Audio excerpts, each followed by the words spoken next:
Hello दोस्तों, आज हम लोग पढ़ेंगे how to tell wild animals. ये क्लास 10th में आपके जो फर्स्ट फ्लाइट बुक है उसमें देखिएगा एक पोएम है, बहुत ही मज़ेदार पोएम है। तो पोएम के साथ साथ हम इसकी नोट्स भी बोलते रहेंगे, आप लोग नोट करिएगा। आप लोग पेन और पेपर ले लीजिए ताकि जो वर्ड मीनिंग बताऊंगा वो आप लोग लिख सकें। देखिए इसमें ऑलरेडी दिया हुआ है, this is a humorous poem suggest some dangerous ways to identify और टेल वाइल्ड एनिमल्स। देखिए डेंजरस वे क्यों बोला जा रहा है, क्योंकि जब आप जान पाएंगे ना कि ये कौन सा एनिमल है तब आप जिंदा नहीं रहेंगे।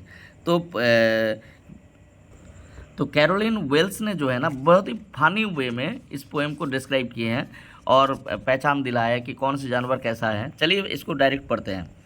If ever you should go by chance to jungles in the east. If ever मतलब कभी अगर, बाई चांस अगर, you should go by chance, देखिए बाई चांस अगर आप कभी चले जाते हैं कहाँ पे, to jungles in the east. Jungles in the east देखिए यहाँ पे मैंने लिख के रखा हूँ, मतलब एशियन कंट्रीज़ में। अगर आप एशियन कंट्रीज़ के जंगल की तरफ, ये जो पूरब की तरफ जो जंगल होते हैं वहाँ पे चले जाते हो, and if there should to you advance, and if there should, और अगर वहाँ पे टू यू एडवांस मतलब वो कुछ अगर, मतलब जो एनिमल आगे आगे आगे बताया जाएगा। एडवांस का मतलब लिखिए कि moving forward, to move forward मतलब आगे आते हैं, मतलब एक्चुअली कम टू यू। अगर आपके पास आते हैं, आगे बढ़ते हुए आते हैं, तो क्या होता है, क्या आएगा आगे बढ़ते हुए ना, ए लार्ज एंड ट्वानी बीस्ट, एक बड़ा सा, और ट्वानी कलर, ट्वानी होता है एक कलर जैसे ब्राउनिश ऑरेंज कलर का कोई बीस्ट मतलब जानवर अगर आपकी तरफ बढ़ते हुए आता है, मतलब पूरा 4 लाइन एक बार देख लीजिए। अगर आप क्या होता है बाई चांस अगर जंगल पूरब की तरफ, जंगल की तरफ जाते हैं और वहाँ पे एक लार्ज ट्वानी बीस्ट जो है एडवांस टू यू, मतलब देखिए सेंटेंस को मैं चेंज कर रहा हूँ, ए लार्ज ट्वानी बीस्ट एड, उसके बाद लीजिए एडवांस टू यू, अगर आपकी तरफ बढ़ते हुए आता है तब आप क्या करेंगे, देखिएगा ध्यान से। इफ़ ही रोर्स, अगर वो गरजते हैं, एट यू, आपके तो आपको देख के गरजते हैं, और कैसे गरजेंगे ना, as if as you are dyin', DYIN, dyin' का मतलब लिखिए डाइंग, DYING, मतलब गरजना सुन के, उनकी दहाड़ सुन के जो है आपकी जान निकल जाएगा, ऐसे दहाड़। तो तब आप तुरंत समझ जाइए, you will know it is the Asian lion, तो ये आप समझ जाइए कि वो क्या है, एशियन लायन है। और if sometime when roaming round, या फिर रोमिंग राउंड क्या होता है ना, मूविंग, लिखिए इसको moving here and there. Roaming किस बात को बोलते हैं, जब हम लोग कोई बिना, मतलब कोई डेस्टिनेशन ठीक ना करके इधर उधर घूमते हैं तो उसको रोमिंग बोलते हैं, घूमना। तो और if some time when roaming round, और अगर कभी कभी हम लोग जब घूमते हैं इधर उधर, a noble wild beast beast greets you, तब नोबेल, नोबेल क्यों, क्योंकि बहुत ही शांत दिखेंगे आपको, मतलब अपना बहुत ही जलवा है अपना एकदम। नोबेल वाइल्ड बीस्ट जंगली एक जानवर, ग्रीट्स यू, ग्रीट का मतलब होता है किसी को वेलकम करना, आके बोलेंगे हेलो हाउ आर यू।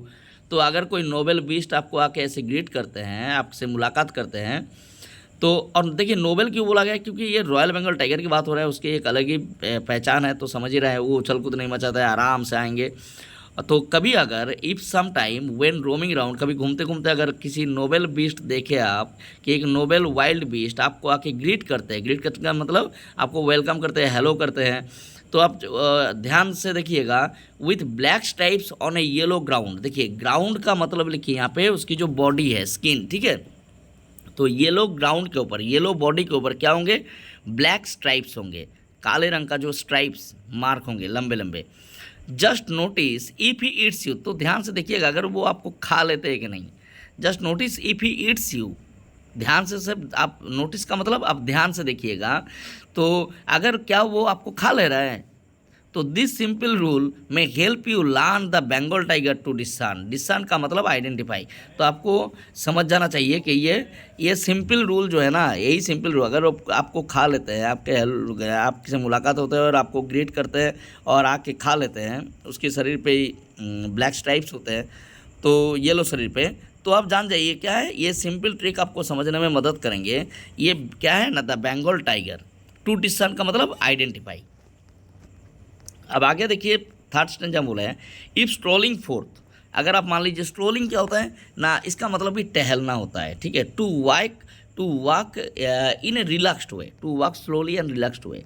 अगर कोई आप स्ट्रोलिंग कर रहे हैं तो क्या होता है ना, सडनली आप क्या हुआ, ए बीस्ट यू व्यू, अब आप किसी जानवर को देखें और वो जानवर क्या है, whose hide with spots is peppered, जो जिसकी शरीर पे क्या होगा, स्पॉट्स इज पीपर्ड। पीपर्ड का मतलब मान के चलिए जो पिप्ट कर रहा है, मतलब उभर के आ रहा है जैसे धब्बे, जिसके शरीर में क्या होगा, गोल गोल गोल गोल धब्बे, जो आप यहाँ पे देख सकते हो।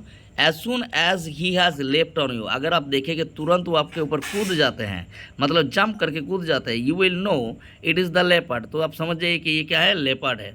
It will do no good to roar with pain, तो इट विल, देखिए टी फिर विल, टी विल का मतलब इट विल, ठीक है, इसको नोट कर लीजिए। It will do no good to roar with pain, मतलब चिल्ला के कोई फ़ायदा नहीं है, पेन से, दर्द से चिल्ला के फ़ायदा नहीं है। ही विल ओनली लेप एंड लेप अगेन, मतलब वो बार बार आपके ऊपर कूदेंगे। लेप एंड लेप का मतलब वो बार बार लेप करेंगे, मतलब जंप करेंगे आपके ऊपर और आपके जान निकाल देंगे। If when you are walking round your yard, yard का मतलब होता है आंगन। जब आप मान लीजिए वॉकिंग राउंड कर रहे हैं, अपने आंगन में घूम रहे हो और आप अचानक से मुलाकात हो गए, you meet a creature there, आप किसी जानवर से वहाँ पे मुलाकात हुआ, किसी क्रिएचर से। देयर का मतलब वही यार्ड पे, गार्डन में, मतलब आंगन में।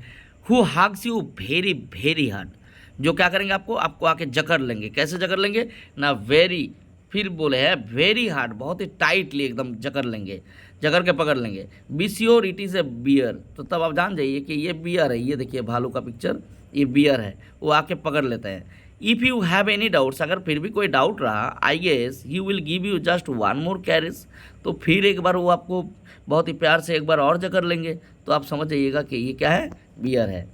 दो to distinguish beast of prey a novice might non plus, देखिए भले ही दो, टू डिस्टिंग्विश, डिस्टिंग्विश का मतलब होता है to separate, to separate both animal, दोनों एनिमल के बीच में अगर सेपरेट करने में अगर दिक्कत हुआ, किसको ना, बीस्ट ऑफ प्रे को। बीस्ट ऑफ प्रे का मतलब, प्रे क्या होता है, बीस्ट ऑफ प्रे उन्हीं एनिमल को बोला जाता है, बेसिकली मैमल्स होते हैं जो दूसरे एनिमल को मार के खाते हैं। तो दो to distinguish beast of prey a novice might non plus, novice का मतलब होता है न्यू या फिर विदाउट एक्सपीरियंस वाला, जिस आदमी के एक्सपीरियंस नहीं है वो mites non plus. Might non plus का मतलब माइट कन्फ्यूज, हो सकता है कन्फ्यूज, नॉन प्लस का मतलब लिखिए कन्फ्यूज।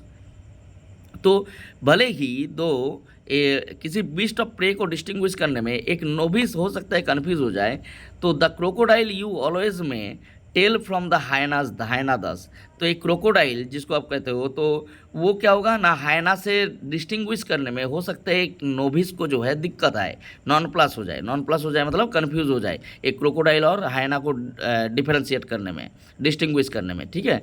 लेकिन हायना कैसे आएगा, हायना काम विथ मेरी स्माइल्स, हायना जो है ना एक है देखिएगा इस तरह से स्माइल देता है, मतलब उसकी आवाज़ ही ऐसे है, इसीलिए कहा जाता है ना हायनाज लाफ, तो हायनाज लाफ बोला जाता है, हायना हंसते हैं। हायनाज काम विथ मेरी स्माइल, हायना जो है ना एक स्माइल देखते हुए आएंगे। लेकिन बट इफ़ दे वीप, अगर वो रोने लगे, दे आर क्रोकोडाइल, कहा होता है ना कि मगरमच्छ की आंसू, मतलब देख के ये नहीं करना है, वो अगर रोने लगे तो आप समझ जाइए कि इट्स ए क्रोकोडाइल, ठीक है। तो लास्ट स्टैंजा में देखिए, the true chameleon is small, जो सच में जो कैमेलियन होता है ना, कैमेलियन जो गिरगिट जिसको कहते हैं, कैमेलियन भी छोटा होता है। कैसे होता है ना, ए लिजर्ड सॉर्ट ऑफ थिंग, बिल्कुल वो लिजर्ड की तरह ही होता है, जो लिजर्ड छिपकली घर में रहते हैं उसी की तरह। लेकिन he has not any ears at all, उसकी कोई कान नहीं है, and not a single wing, और ना ही कोई पंख है। If there is nothing on the tree, अगर आपको देखे कि पेड़ में कुछ भी नहीं है, तो टीज़, टीज़ का मतलब it is the chameleon you see, इसका मतलब आप कैमेलियन को देख रहे हैं। देखिए लास्ट लाइन पे एक्चुअली बोला गया है कैमेलियन क्या कर सकता है ना, रंग बदलते हैं, तो बेसिकली वो क्या करते हैं ना, वो पेड़ के कलर में चेंज हो जाते हैं। तो इसी कारण से आपको लगता है कि पेड़ खाली है, पेड़ में कुछ है नहीं, तो लेकिन वहाँ पे कौन है, कैमेलियन है, तो वही बोला गया है। तो चलिए आशा करता हूँ पोएम बहुत मज़ेदार है, आपको अच्छा लगा होगा। अगर अच्छा लगे तो प्लीज़ एक लाइक और सब्सक्राइब जरूर करिएगा। Thank you.